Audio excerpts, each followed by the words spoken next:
All right, guys. So welcome to 11 Yanks 2. This is the backup channel. In case you don't know, although I'm sure a lot of you know by now, the 11 Yanks channel was hacked. I'm not sure how it happened. It happened about 2 weeks ago, and the channel was hacked, unfortunately. They started, I think it was a bot hacking because they started streaming some weird crypto stream, but it wasn't really a stream.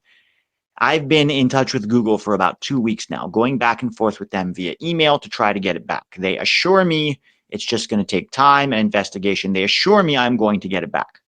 However, because they've taken 2 weeks to do it, I cannot wait around. There's a lot to cover, there's a lot to talk about. It's been disheartening and frustrating for sure. And I appreciate everybody who's reached out, who's offered support during this time. It is unfortunately just part of life. Shit happens. Do I like it? No. Am I going to stop covering the national team? Am I going to give up in despair? No, I'm going to keep doing it. I think the channel will eventually be back, but in the meantime, I'm not just going to wait around.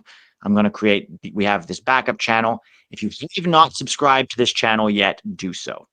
If you can share it on Twitter or whatever social media you're on, that's great too. It helps people to find the channel.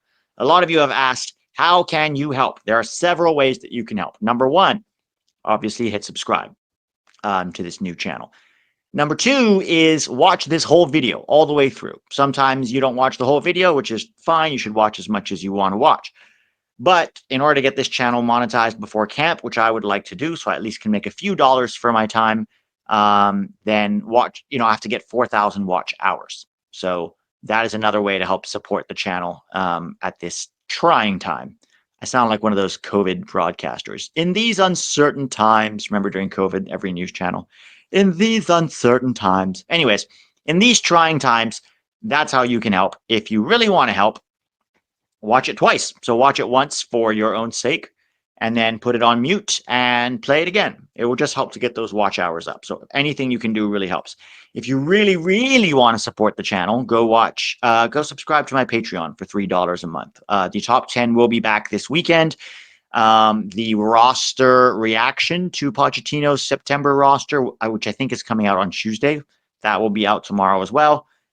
With the top 10, obviously, we cover all the goal contributions of our players in not just in Europe, the US, Liga MX, wherever our guys play. So that will be available on Patreon. Obviously, during camp, the Patreon becomes post-game breakdowns with clips from the game itself. So it's a great way to help support the channel. The link is in the description below. That's if you really, really want to help. But if not, hit subscribe, watch this video as many times as you can, or just watch it all the way through to the end. Enough about me. This video is predicting the roster, which comes out tomorrow. And I should specify that I have zero information on the roster except what you have. And that is that Tristan Blackmon is going to be on it. And we're going to talk about that because Thomas Mueller accidentally let it slip during a press conference over in Vancouver. The other thing is this is what I am predicting Pochettino's roster to be. This is not what I would do, although I would give some thoughts about what I like, what I dislike, who I think should be there, who shouldn't, et cetera, et cetera. But this is really to try and predict what we think Pochettino is going to do with this roster. So without further ado, let's hop into it. And thanks to everybody who is watching. Your support means the world to me. Let's start with the goalkeepers. I have here Matt Turner, Matt Freese, and Chris Brady. Now, I am 99% sure Matt Freese and Matt Turner are both going to be there. The third goalkeeper is a little bit up for grabs, right? It could be Chris Brady. It could also be Patrick Schulte. It could be Zach Steffen. My guess is it will be one of those three. Is there an off chance it could be Diego Cochin? Maybe, because Pochettino has called him up in the past, but I think likely not. He is very much on an MLS kick these days. And to be honest, I don't think it matters that much. If it's Chris Brady, if it's Schulte, if it's Steffen, if it's Cochin, there's not a big gap. I don't think it's going to be Ethan Horvath, even though he did get that move to Sheffield Wednesday. The real question with this goalkeepers is who's going to start? Is Matt Freese going to start after his pretty good Gold Cup form in these games against Japan and South Korea? Or is it going to be Matt Turner? Is Matt Turner going to make a comeback now that he's playing regularly in New England? Is it going to be a case of one game apiece where these two are basically going to fight it out for a World Cup starting spot between now and then? I don't know. Who's the better goalkeeper? I don't think there's a huge gap between them, to be honest. I think the gap is pretty average. I think that Matt Freese is the better penalty saver. He sort of seems to be becoming a penalty specialist in that sense. Um, who would I start? I would probably give them one game each. I'd say, all right, boys, World Cup is in less than a year. You are both fighting to be the number one at the World Cup. So let's see how you do. That's probably what I would do because I don't think there's a huge gap between them. But I think Matt Turner and Matt Freese, I would give them one game each. Who would I bring as the third goalkeeper? Again, I don't think it matters that much. I'd probably bring Chris Brady just because he's younger than, Zach Steffen. He's younger than Patrick Schulte. I don't think there's a big gap between them, but at least Chris Brady has been improving year on year in Chicago and does have some upside. I don't know if he's ever going to be a world-class goalkeeper or anything, but he's young enough that I would probably bring him as the third goalkeeper and just see how that kind of plays out. But these are the three goalkeepers that I think Pochettino will bring. But if it's not Chris Brady, if it's Schulte or Steffen, I would not be surprised. I'm just put Chris Brady there pretty much because he was Pochettino's latest pick during the Gold Cup. Actually, he wasn't. Patrick Schulte was his latest pick. And then Schulte got injured, so Brady was brought in. So it could be Patrick Schulte. We'll see. Time will tell. I think at this point, even with our starting goalkeepers, we know this, our goalkeeper core is not at a high level. So we're going to have to make do with whoever we have for this camp. And I am curious to see Matt Freese and Matt Turner against better competition than anything we faced in the Gold Cup, right? I will say this, at least the friendlies the rest of the year seem to be pretty good friendlies in terms of quality opposition. So we'll see how this plays out. Let's dive into the fullbacks. Now, again, this is an educated guess based on what Pochettino has done in the past. Serginho Dest is back with a bang, and boy, will it be good to have him back. He started the season for PSV with 2 goals and an assist already, so that's very exciting. I think just having him back on the field for the U.S. is going to be absolutely massive. I'm 100% sure he's going to be there. I'm also 100% sure Max Arfsten is going to be there because Pochettino loves him. Loves. I think Alex Freeman will be there. And then I have Joe Scally as the 4th fullback. Is it possible that Scally won't be there? Yes. Pochettino is very much on an MLS, sort of kick. So there could be another MLS left back. Personally, I look around the MLS core right now. Maybe Peyton Miller gets a look, although he's with the under-20s, so I doubt it. Is there a chance Luca Bombino from San Diego gets called in? Maybe. He's had a pretty good season as a starter for San Diego, who are first in the West, and he's only 19 years old. So maybe there's a chance he gets called in. Pochettino does not seem to love Joe Scally. Didn't bring him or Sargent. I think those were the 2 most glaring omissions in the Gold Cup, was not bringing Sargent and not bringing Joe Scally. And you could still have brought Alex Freeman to the Gold Cup, which I was fine with, and I actually think it was a good opportunity for him and for us to get a look at where his current level is at. But why would you bring Nathan Harriel over Joe Scally? Nathan Harriel is a terrible, terrible, terrible defender.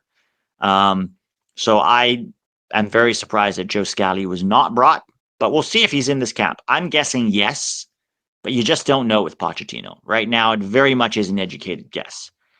So these are the 4 fullbacks I think we bring. I think Dest and Arfsten are probably the starters. What about A-Rob, Pete? So A-Rob did finally come back from injury this weekend against Man United. He came off the bench. I don't think Poch brings him. I think he goes, look, he only has 1 more game. He'll probably start for Fulham on the weekend. But maybe Poch goes, I don't want to risk injuring him again with a transatlantic flight and these things. Let's have him stay with Fulham, recover completely, find his form again, and then we bring him in the October camp. Or maybe he does bring A-Rob. I don't know. My guess is no. And to be honest, as much as I would like to see A-Rob back, I would understand that line of thinking. You don't want our players just coming back from injury to, possibly aggravate it with this long flight. So I don't think A-Rob will be there. I think we'll probably see him in October so long as he's healthy for Fulham. And, just having A-Rob and Dest back in the starting lineup improves this team quite dramatically. So we'll see. There's also a chance John Tolkien could be called in. He scored on the weekend for, Holstein Kiel, albeit in the 2 Bundesliga. Maybe Christopher Lund gets a look, who's now started a game in the Bundesliga. But he hasn't really called in Lund recently, so I would be surprised if Lund gets called in. I think more likely than not, these are the 4 fullbacks that get called. And then we'll see what Pochettino does. Center back. So, by the way, I have this as a 25-man roster. There's no specific amount you can bring. Could be 26, could be 27, could be 23, 24. Just don't know. I have this as 25. And I think Tim Ream, Chris Richards, and Mark McKenzie are the sort of obvious locks in the center back pool right now. And then the fourth one, I have Tristan Blackmon here. And that is the only player I'm 100% sure is going to be there because Thomas Mueller let it slip during a press conference over the weekend that Tristan Blackmon gets called up to the national team. Is Tristan Blackmon a good defender? Good is a subjective term. He is not a USMNT center back and never has been. I put him on the same level as Miles Robinson and Walker Zimmerman.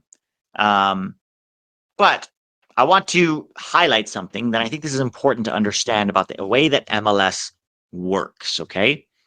Thomas Mueller going to Vancouver was a very bizarre placement because nobody ever goes to Vancouver. Well, let me tell you something. Vancouver Whitecaps were put up for sale this year. And what is MLS trying to do? They're trying to artificially pump up the value of the Vancouver Whitecaps in order to get a good quality sale. Because you see all these valuations of MLS clubs, right, on the Forbes list. And they are obscene, you know, LAFC worth 800 million, $1 billion. None of these clubs are actually worth that in the sense that an investor coming in is not going to pay that kind of money for an MLS franchise. And MLS knows that. I would be surprised if anybody paid 150 million for Vancouver right now, which would be so far apart from the quote unquote valuation of the club.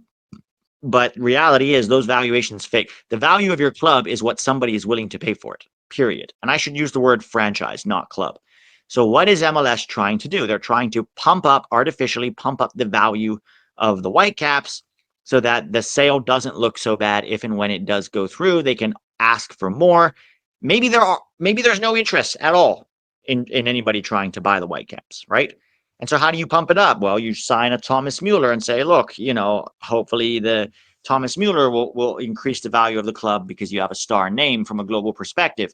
What else can you do? Well, since you basically control USSF by your puppet strings, you can start calling up Vancouver Whitecaps players to the national team. This year we saw Brian White, Sebastian Berhalter, and now Tristan Blackmon called up to the national team. Do any of those players good enough to play for the national team? No, they are not. However, MLS, who runs soccer in this country, who has completely captured U.S. soccer, are using U.S. soccer to try to artificially inflate the value of the Vancouver Whitecaps. And it's why people like me, and if you're watching this, probably people like you, don't really care for MLS and the way that they are doing things. It is a marketing league. It is an entertainment league. It is not a league where you feel like it's an actual soccer league that's, you know, competitive and everybody has equal sort of stake in the league. All the clubs are owned by MLS. That's why it's a franchise, not a club, right? It's one of the reasons I started going to more USL games. And, you know, if MLS wants to send a player to a certain place, I mean, even Jermaine Jones came out and talked about how he was going to go to Chicago Fire back in 2013 or 2015, I believe it was. And then, you know, what's his name from, you know, the New England Revolution, who also owns the Patriots, I forget his name at the moment, was unhappy that he didn't have a star U.S. name in the team. So they're like, okay, we got to send Jermaine Jones to New England instead of Chicago. I was a Chicago Fire fan at the time, living in Chicago. And I remember it was a very big deal. And they said, how are we going to do that? And they said, oh, we'll call it a blind draw and we'll find a way to send him to that team. So if you know how MLS works, they're doing the exact same thing with Vancouver right now. They're trying to artificially inflate the value for a sale. Could there be more than 4 center backs on this team? Yes, you could see Walker Zimmerman, Miles Robinsons, Cameron Carter-Vickers, or Austin Trusty there too. It's possible. One of those 4 could be there. I don't think Noah Kai Banks will be there because he hasn't started any games yet for Augsburg this season. We'll have to monitor his progress throughout the season. But my best guess is that these 4 will be there.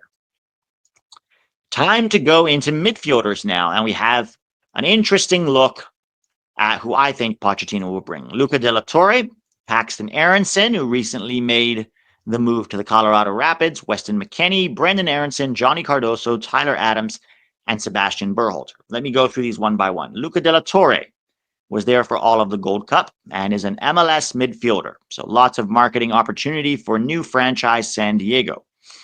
De La Torre wasn't even that good in the Gold Cup, and we'll be playing Japan and South Korea, which are much higher level. Paxton Aronson, I promise you, this move back to Colorado was about him, who was called into the Gold Cup, not in the original roster, but he was called up as a injury replacement for Sean Zawadzki, best young player in the Eredivisie, Paxton Aronson last season, but he can't get in to the roster over Sean Zawadzki because he's not playing in MLS, except now he is.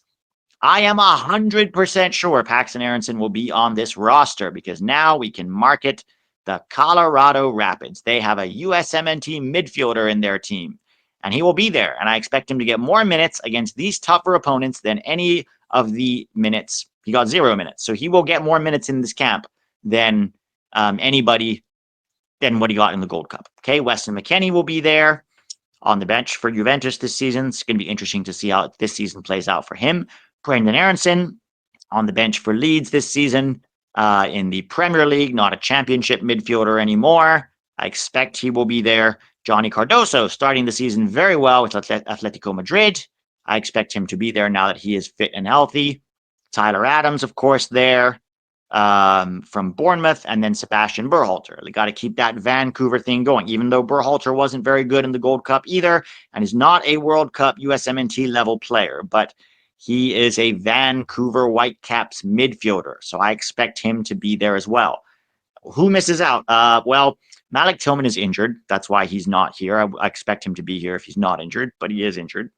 Gio Reyna just moved to Gladbach. I don't expect him to be here either. Tanner Tessman, could he be here? Maybe. He wasn't included in that Gold Cup roster, even though he was fit and healthy.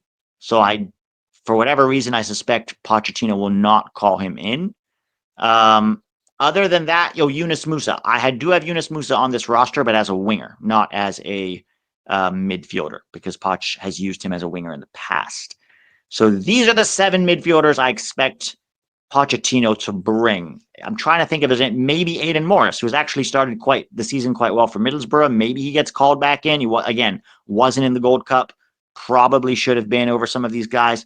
Aiden Morris does play the Johnny Cardoso, Tyler Adams role, though, so I don't expect him to be there. This is a poor midfield group, guys, but unfortunately, it's what I think Pochettino is going to do, not necessarily what I would do, however. So those are your midfielders. Let's go into the wide forwards now. Christian Pulisic, Timothy Weah, Diego Luna, and Yunus Musa. So Weah obviously will be there. Didn't have a good game for Marseille over the weekend, was subbed out. Interesting to follow how he does for Olympique Marseille. Christian Pulisic has, had beef with Pochettino for not showing up for the Gold Cup, and they've been playing tit for tat in press conferences. And then more recently, the episode on Paramount Plus of the Christian Pulisic documentary came out, where Christian Pulisic was crying about being criticized by ex-national team players for not showing up for the Gold Cup. In the same documentary, Timothy Weah called these players evil. Evil, you guys. This is starting to feel like a Marvel movie. The evil villains who are saying we do not care. This is the softest generation the U.S. men's national team has had in a long time. Evil. Look, I don't like a lot of our pundits. I think they talk a lot of nonsense, but they have every right to criticize our best player for not wanting to play in the Gold Cup. Whether you think he should have played in the Gold Cup or not, and some people have varying opinions. Some people say maybe a rest will be good for him. That's fine. That's fine. Think whatever you want to think, right? And Pulisic made the decision he makes, and I hope it pays off for him. But the pundits have every right to criticize a player for refusing a call-up to national team duty. And whining and crying about it is not going to help. Calling them evil is so comical, I don't even know where to start. And I think it's even more funny Because it's not like this team, since 2022, this team has been not very good, right? Especially recently. In the last year, they got knocked out, the first host nation in the history of the Copa America to not make it out of the group stage. Timothy Weah, who's calling people evil, had played a key role in that by getting a very silly red card against Panama, thinking it was a UFC match. So I don't think he should be talking about anybody being evil, right? And remember, he even whined after that. Instead of putting his hand up and apologizing for the red card, he was like, people are saying I'm a violent person. I'm not violent. Nobody said you were a violent person, but you did a violent thing that cost the team and ultimately cost us a place in the tournament. So maybe, Timo, although I like Timo as a player, maybe calling pundits evil for saying you don't care when this team has not only got knocked out of Copa America, but finished fourth in Nations League, losing to Canada and Panama in the process. Maybe you should do your talking on the field. Maybe if you want to shut up the pundits, you should go put in good quality performances and win games, because nothing shuts people up like performances on the field. But going on to a documentary to call pundits evil or to whine about the softest, like, look, this is what's so bizarre to me. These guys all play in Europe and they know that it is far, far worse in Europe, right? We have the softest pundits in the world. They'll almost never criticize you. So you know when they're criticizing you, it's probably pretty bad, right? And yet they're so used to being treated with kid gloves by, US soccer media. And so when US soccer media finally goes, hey, does these guys even care? It's not looking good. They get shocked and angsty. And it's a lot of like, oh, poor us. We're suffering. Guys, I get more criticism than these national team players get.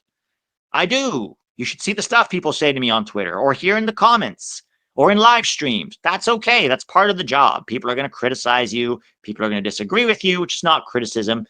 But people have said, one day I'll release my DMs on Twitter. I've gotten death threats about opinions that I've had. Players' agents have come after me. Family members of players have come after me.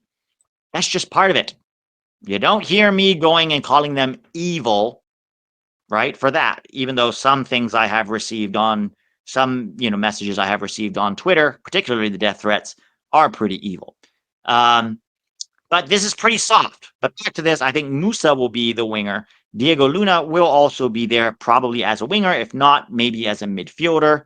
I have him here as a winger. And people are going to say Haji Wright. Well, we'll get to Haji Wright in just a second. But if I had my best guess, these are the four that will get called up.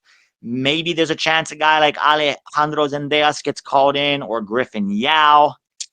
I wouldn't put a lot on that, to be honest. I don't think that's going to happen. If you look around MLS, there's not really a ton of wingers that deserve a spot right now, apart from these four. So that's the four that I'm guessing are coming. And then we'll see how this goes. Let's talk about strikers. Now, strikers is controversial. No, I don't have Balogun or Pepi here, even though they are both back from injury now. Pepi played a couple of minutes off the bench for PSV Eindhoven, and Balogun started.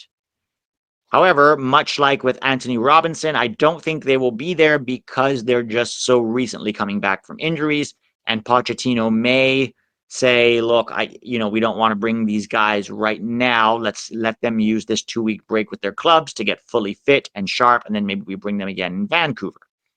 And I understand that line of reasoning. I do. It's unfortunate because we need to see these strikers and they need to get reps in the Pochettino system, and they need to get reps together with the team before the World Cup. But you do also risk, if they just came back from an injury, it's not a competitive game, so they're friendlies, you take that risk. So we'll see what Pochettino does. But I'm guessing Josh Sargent, Haji Wright, and Brian White will be the three strikers. Haji Wright can also play as a winger. Now, Sargent was not called up to the Gold Cup, but has started the season very well. 3 goals in 3 games for Norwich. Haji Wright also has 3 goals for Coventry. And Brian White continues to score goals in Vancouver. I don't think he should be here. But again, this is what, Pochettino, I think, will do. He's called Brian White up to every camp this year, including January camp. Which, by the way, January camp can create a false equivalency of quality. But Brian White is here. The other possibility would be Damian Downs. He had Downs for most of the Gold Cup, barely used him. I would be surprised if he calls him up. Sargent should get an opportunity to start in these games to show what he can do. They're tough opponents. He's in form. This would be his chance. For me, Sargent is still our third choice striker because he's better than the alternative options. But he has to obviously start scoring goals for the national team as well. If he had played in the Gold Cup, I think Sargent would have quite a few goals. If he had played in January camp, I think he would have quite a few goals. But he doesn't get to play in either of those. For whatever reason, Pochettino doesn't rate him, maybe fairly, maybe unfairly. He's definitely a quality striker. We see that for his club. We haven't always seen it for the national team. But I think scoring goals against minnows in CONCACAF might have done something for Josh Sargent's confidence. And we give chances to guys like Agyemang, who had one goal in the entire Gold Cup, right? And missed a bunch of sitters, was basically just awful. He's still injured, so I don't expect him to be here. Although I fully expect, despite his performances, if he was healthy, he would be in this roster. So because he's not, and because Balogun and Pepi are still injured, I expect this to be our striker core. So these are the players I think will get called up into Pochettino's camp. We are going to do a video reaction as per usual on this channel tomorrow or Tuesday, depending on when you're watching this video, sort of reacting to the roster when it does drop. And we'll see how close I was with this prediction. But thank you for watching, guys. I know the situation with the channel is not ideal right now for me or for you, but I appreciate your continued support. I will not bend. I mean, I might bend, but I will not break. Covering the national team and covering American soccer is something I'm committed to, and no amount of criticism or hacking or unfortunate events is going to stop me from doing that. So hit that like button before you go. Thanks for watching. Like I said, if you want to help support, there's Patreon. The link is in the description. There's watching this video more than once, watching it all the way through. Let's get those watch hours up. So much love, guys. Thank you for everything. We push on. We do not crumble under pressure because we are not Timothy Weah. No, I'm kidding. All right. Thanks for watching, guys. Lots of love, and I'll talk to you soon.